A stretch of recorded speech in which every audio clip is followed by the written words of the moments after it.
menina! Eu sou Marcelo Filardi, professor de Biologia do IFMG. Essa aula de Ecologia, o que vai ser abordado é um dos temas mais importantes dentro do assunto, que são as relações ecológicas desarmônicas. Aí você pensa assim, mas se as relações são desarmônicas, porque pelo próprio nome, né, se elas trazem uma desarmonia, por que elas existem?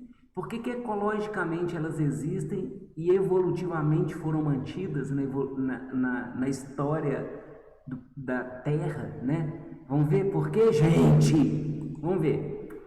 Um primeiro exemplo aqui de relação desarmônica é o que a gente chama de amensalismo. Você está vendo aqui, ó, toda vez que vier essa imagem aqui, né, um maisinho aqui, positivo, significa que o ser que está ali se relacionando ganha. E quando tiver um menoszinho do outro lado, igual está aqui, ó, esse menos significa prejuízo. Então, amensalismo é uma relação ecológica que é uma relação que é desarmônica, porque teve um prejuízo. E ela é do tipo interespecífica, seres de espécies diferentes. Interespecífica. Vocês vão ver alguns exemplos aqui, olha. Benefício para um dos indivíduos, com prejuízo para o outro. Aí que a gente vem falar que o amensal, quer ver? Ó? Olha um caso aqui incrível. Você está vendo aqui um reservatório, né, um manancial, e aqui, você está vendo essa mancha vermelha? Você, é sangue, é sangue. Não, gente, isso aqui são algas que estão aqui fazendo uma colonização. Isso acontece por causa de ou muita matéria orgânica que tem aqui, mineral, ou calor, mudança ambiental. Isso promove um boom, uma superpopulação dessas algas. E quando elas proliferam no local, elas causam prejuízo de fauna e flora, sabe? Elas tomam conta. Então, elas ganham espaço, oxigênio, né? Esses seres que estão aqui, essas algas, elas ganham espaço, alimento, os outros perdem. Então, uma territorialidade, sabe? Que acontece. E olha só um outro exemplo. Tem árvore que é incrível. Olha esse exemplo aqui. Tá vendo essas árvores? Nada cresce do lado de baixo. Tem muita árvore que libera. Pau-brasil, se eu não me engano, o próprio eucalipto, eles liberam alelopáticos radiculares que são inibidores de germinação e de crescimento de outras plantas. Gente, olha que interessante, até entre as plantas tem isso, esse poder inibitório do crescimento de outras, né? Não é interessante? Eu acho esse tipo de relação, né? E aí agora, um outro tipo de relação. Um ganha, o outro não. Vamos ver, vamos ver. É uma relação desarmônica também, interespecífica, entre espécies diferentes. Você olha, mas tá igual ao mensalismo. Olha lá. Entendi, ó. Um indivíduo ganha, que é o parasita. E o outro é prejudicado, que é o hospedeiro. Então ficou fácil, gente. Parasitismo, né?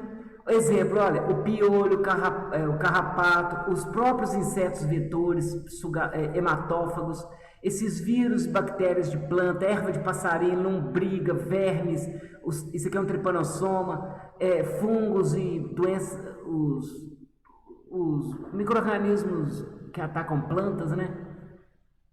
Olha que interessante, então te mostrei uma série de seres aqui que são parasitas. Ecto ou endoparasitas, né? Vírus, tripanossomas são endo. Agora, pulga, piolho, né? A erva de passarinho são ectoparasitas. Nossa, gente, não é interessante? Eles ganham alimento, por exemplo, nutriente, moradia. O hospedeiro perde, gente. Perde nutriente, perde seiva, sangue, né? Interessante. Ninguém sai, gente, ninguém sai. E aqui tem um caso de predatismo. Predador, né? É uma relação desarmônica, né, gente? Porque um está sendo prejudicado por causa da morte. E é interespecífica, porque envolve espécies diferentes. Olha essa ave aqui, o martim pescador. Ele está se alimentando de um peixe ali, tá vendo? Então, o que acontece? Ele ganhou alimento, o outro perdeu a vida, né? Então, é desarmônico. E aí, olha outra característica ali, ó.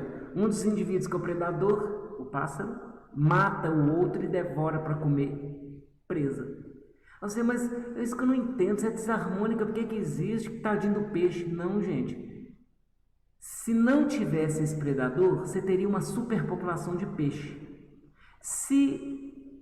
E aí você fala assim, ah tá, então esse predador vai lá e come o peixe, aí o peixe acaba não aumentando a população, aliás diminui, mas se você diminuir a população do peixe, às vezes esse martim pescador, né, essa ave que está ali naquele ambiente, mora ali e se alimenta, se a população de peixe cai, a população da ave também cai, não consegue reproduzir, não alimenta os filhotes, o filhote morre no ninho. Tá vendo que é uma cruel necessidade da natureza? Né? Se a presa aumenta a população, se tem muito peixe, a ave aumenta. Mas se aumentar muito o predador, a presa também vai ser muito predada e muito consumida, ela começa a cair. Quando ela cai, o predador também cai. Bom, presa e predador mantêm um equilíbrio. Vocês conseguiram ver minha mão aí, né? a presa e o predador se equilibram por causa do predatismo. Então, embora desarmônica, ela tem uma importância ecológica muito grande, gente. Tá bom? Aceita, gente. Aceita que dói menos, tá bom? Aceita. E aqui um outro exemplo, ó. Aí que tristeza, outro tipo de predatismo.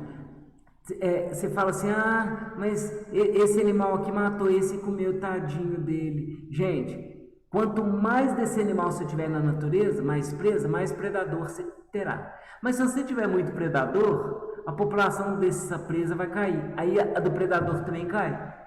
Por causa de questão de alimento, disponibilidade de alimento, competição entre eles. Gente, é um equilíbrio, aceita, gente. Olha que interessante essa imagem também. Você controla a população de coelhos. E aí vai, gente. Tem vários exemplos, né? Não é interessante? Então tá. E aí que eu quero te mostrar. Olha a importância evolutiva, ecológica do predatismo. Você está vendo aqui um predador, né? Com o gráfico dele aumenta, diminui, enquanto que da presa também aumenta, diminui. Então, quanto mais presa você tem, mais predador você terá. Mas se você tiver muito predador, a população da presa começa a cair, porque é muito devorada, né? Aí ela caindo, o predador fica sem opção de alimento, não consegue reproduzir, e quando reproduz, os filhotinhos não conseguem chegar à fase adulta, aí cai a população. Caindo o predador, a presa aumenta, porque tem menos predador para atacar, e aí vai, gente, um equilíbrio populacional, ecológico ao longo do tempo, tá? Eu ainda vou te falar uma outra importância evolutiva, né? Estou falando aqui de evolução o tempo todo. Há uma seleção natural aqui, né, gente? Porque quanto mais veloz for esse predador, mais perspicaz, mais eficiente na sua caça, mais sucesso predatório ele terá, mais chance de reprodução e perpetuação. A presa, por outro lado, quanto mais veloz a fuga, camuflagem, defesa, quanto mais estratégias de sobrevivência ela tiver, mais chance de deixar descendentes e aí perpetuar. Então você entendeu que é uma evolução, né? Uma seleção natural, e com o tempo você tem indivíduos mais bem adaptados, né? E também uma importância ecológica de equilíbrio populacional. Pessoal, é muito legal, gente. Aí, eu acabei de falar. Equilíbrio populacional é uma seleção dos indivíduos mais bem adaptados, tá bom? Então tá, continuando. Agora vem uma relação incrível, ó. Vamos descobrir qual é. Um ganha, o outro é prejudicado. Tinha que ser, porque é relação desarmônica. Ela é dentro da mesma espécie? Dentro da mesma espécie? Uai, como que... Vamos ver. Um dos indivíduos é o canibal. Ele mata e devora a presa da mesma espécie. Ah, entendi. Olha só. O próprio louva-a-Deus, gente, olha que tristeza, o louva-a-Deus ele reproduz, né? Enquanto está reproduzindo ali, a fêmea come o macho, vai matando, nesse momento, isso aqui é interessante, gente, é desarmônico, né? O macho aqui está morrendo, a fêmea ganha alimento, mas assim, aí você fala, mas não estou entendendo como é que um pode... O macho morreu, mas ele conseguiu copular com essa fêmea, então ele morreu, mas deixará descendente, entendeu? A cruel necessidade. Né? Então, louva-a-Deus, são canibais, muitos grilos e muitas aranhas, né? Tem muitas espécies de aranhas são canibais, né? E aí, então esse é o canibalismo, deu para sacar, né? Outro exemplo, ó. Olha que assim, olha só, marcas misteriosas deixadas em ossos humanos por canibais intrigam cientistas. Um osso com uma série de marcas encontrado em uma caverna do Reino Unido é uma prova de que homens que viviam há 15 mil anos comiam carne humana e marcavam os ossos como um ritual. Quer dizer, os ancestrais humanos eram canibais, gente. Canibalismo de filhote de primata surpreende cientistas. Bonobos eram considerados pacatos. Cientistas achavam que prática pode ser comum, mais comum do que se imaginava. Gente, eu tô achando interessante, porque assim, a nossa espécie ancestral era canibal, né? Pescadores flagram crocodilo canibal. Aí eu quero te mostrar aqui do lado, gente. Ali, gente. Vê, gente. Hein, gente? Vê, gente. Vamos ver, gente. Tá vendo ali? Que isso? Aqui tem um jacaré e tá comendo outro, gente. Que isso? Para, ninguém sai, gente. Ninguém sai. Olha, olha. Olha, gente. Ninguém sai, gente. Ninguém faz silêncio, senão ele vem aqui, gente. Faz silêncio, senão ele vem aqui. Nossa, comeu tudo, ó. Canibalismo entre jacaré, hein? Tá doido. Vamos passar depressa antes que ele vê a gente. Nossa, nada a ver o que eu falei. Nada a ver o que eu falei, gente. Então, olha só. Agora eu quero falar um outro exemplo. E que relação é essa que os dois ganham? Oh, que os dois perdem, gente. Ganha. Que relação é essa desarmônica que ambos perdem? É uma relação desarmônica. Pode ser inter ou intraespecífica. Vamos ver. Olha que bons exemplos. Disputa sexual por alimento, oxigênio, espaço, luz. Entendi. Por isso que pode ser, por exemplo, seres da mesma espécie competindo por fêmea, por espaço, pastagem, né? Os próprios filhotes no ninho, seres da mesma espécie, eles estão disputando por alimento. Então, isso é uma competição intraespecífica. Acabei falando, gente, o nome. Disputa por oxigênio na água, né? Peixes. Disputa por espaço, por fêmea, acasalamento. Eu tô falando o termo disputa aqui, mas você já sacou que é então a competição. Esses peixes aqui estão competindo por oxigênio, por alimento. Mas como que a competição traz prejuízo para os dois? Esses pássaros estão competindo entre si, prejuízo, assim, é um prejuízo que causa, né? Ninguém ganha, sobrevive o mais bem adaptado, né? Não é interessante?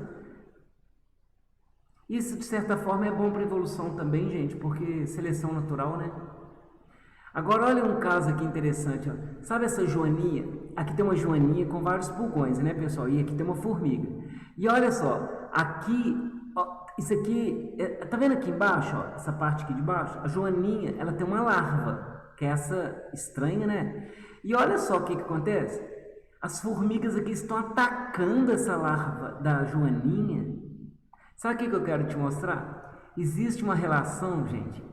Por exemplo, essa joaninha, ela mata o pulgão e come. Então, ela é predadora de pulgões, parasitas de planta. Ela vem cá e mata esse pulgão.